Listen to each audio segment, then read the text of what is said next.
Well, so rose by any other name would be just as sweet to smell, or will it be any different?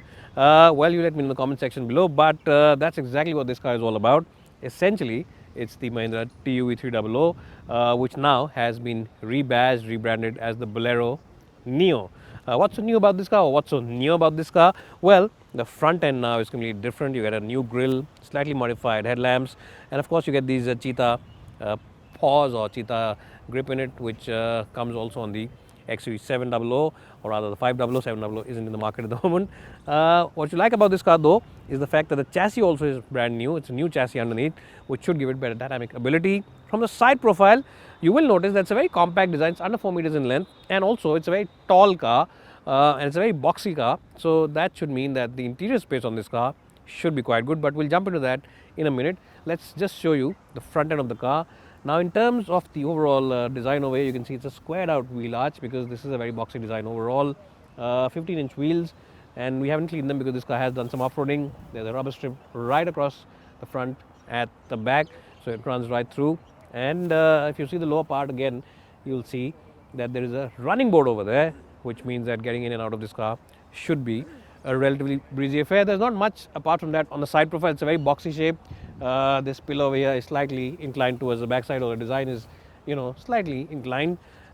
Huge fuel lid, very big, massive. I've not seen a massive lid like this before on a compact car or a compact SUV, but that's something which is there on this car. And if you come on the back side, you'll realize that you again get completely rectangular lamps. Nothing great about them in terms of design, and really this car doesn't really stand out from a sea of other cars on the road, but it's just that it looks very utilitarian, very muscular, and definitely has a very good road presence about itself. Bolero Neo badging at the back as well, and a huge tire again with the Bolero badging over here.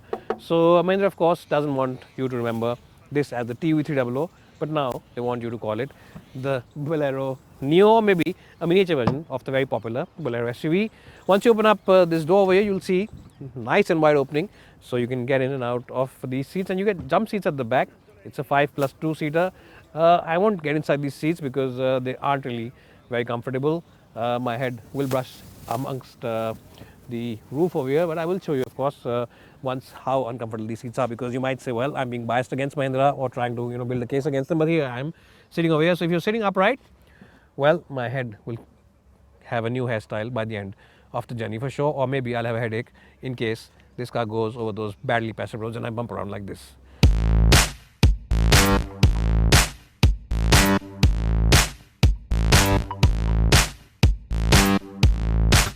Budmo, as you might be aware by now, is the online expert in terms of spare parts. If you want a spare part for your vehicle, they have it in their list. They have the most extensive spare parts catalog, right from the most affordable small car to the top of the line luxury car, you name the car, and they have the spare parts for it. And the best point is that they have the spare parts from a host of different component makers and different price segments for the same spare part. So if you want to buy a cheaper part from a different maker or a more expensive part from a different component maker, they have the option for you.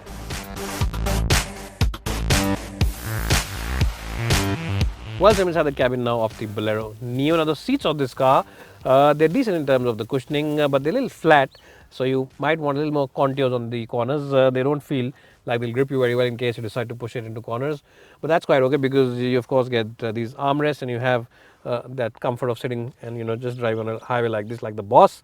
In terms of the overall plastic quality, well, there are some hard plastics on the top, and some of the buttons and the knobs over here could have been slightly better, but that's quite reasonable, because the good part about this car is that you sit up really high. You look down on other compact SUVs. It's not a compact SUV per se, but you really look down on them because you sit up so high.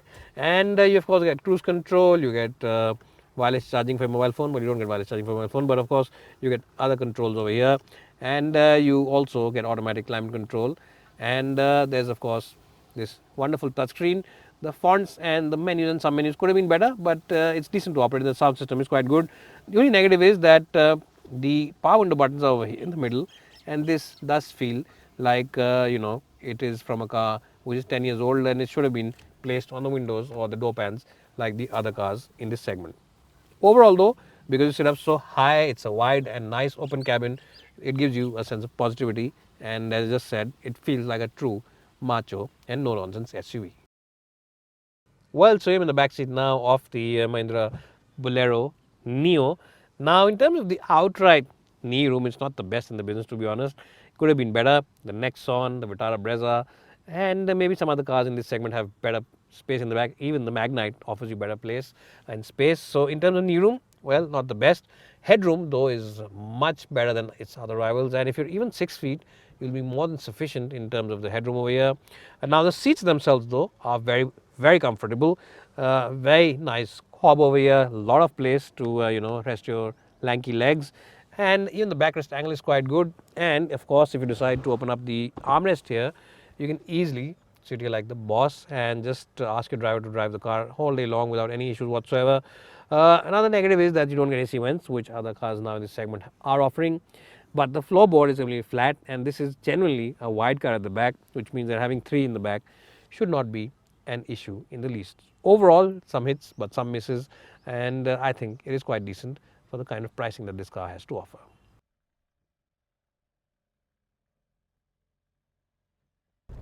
Well, so here I am driving the Bolero Neo now. Now Mahindra is giving us this car only for some off-roading trails and also for roads which are inside the city. We aren't allowed to really take it on the road. Why they're doing that, I'm not sure, but I can't really give you a comprehensive drive review about how the drive is on the highway, how is the handling, etc., etc. For that, you'll have to subscribe to this channel and wait for another video, maybe sometime later. But what I can tell you is that the 3-cylinder diesel engine on this car is quite buzzy. It is a noisy engine, and even when it does become nice and warm, it doesn't immediately settle down. So that little bit of diesel clatter is always present in this car, which is something which buyers of Mahindra cars are pretty aware about, because even the Bolero tends to be a little buzzy. What you like about this car, though, is the ground clearance and the high set seats, because they give you a very good view of the road ahead. And also the steering wheel is pretty light for such a heavy car and such a tall car. It offers you a light steering wheel. It's not the most communicative steering wheel, and it's also not the most dynamic steering wheel, but it is quite understandable because this car is built on a body on frame. It's a body on frame chassis, so it can't really be as dynamic as those monocoque cars out there. The ride comfort is quite okay. I will not really complain about it, because relative to ladder frame cars, it is decent. There's a lot of body roll, though. When you push it around, we did manage to push it a bit, so there is prominent body roll. But having good ground clearance means that this car does take on off-roading duties quite well. Of course, Mahindra is also offering you MLD on this car, which means that you get differential locks. It doesn't have 4x4, but MLD means that it can do a little bit of off-roading duties once in a while. And the engine's performance also is quite good. It's got more than 100 bhp of power. If you rev it hard, there's plenty of juice in the mid-range. And as a product, I think that people who are pure SUV lovers will truly appreciate it. And the gearbox, well, it has very long throws. It's not a gearbox which offers you crisp or short throws. So very long throws on the gearbox. The clutch action, though, is nice, light and linear. So that is something which is positive. And the braking also is quite decent. I do hope that Mahindra gives us this car again, so that we can give you a full in-depth review of how it is on the highway, how is the ride comfort in the city, and how it is to drive. But I think if you are someone who's looking for an everyday SUV, I think it's a decent option, because the steering wheel is light, the clutch action is light, and even the gearbox offers you accurate and light throws. So yes, the throw might be long, but it is pretty accurate. So overall, it is a car which you can use on a daily basis, and also take it out on the occasional off-roading duty if you think that you really want to do that. Anyways, guys, what do you think of this car? Do let me in the comment section below.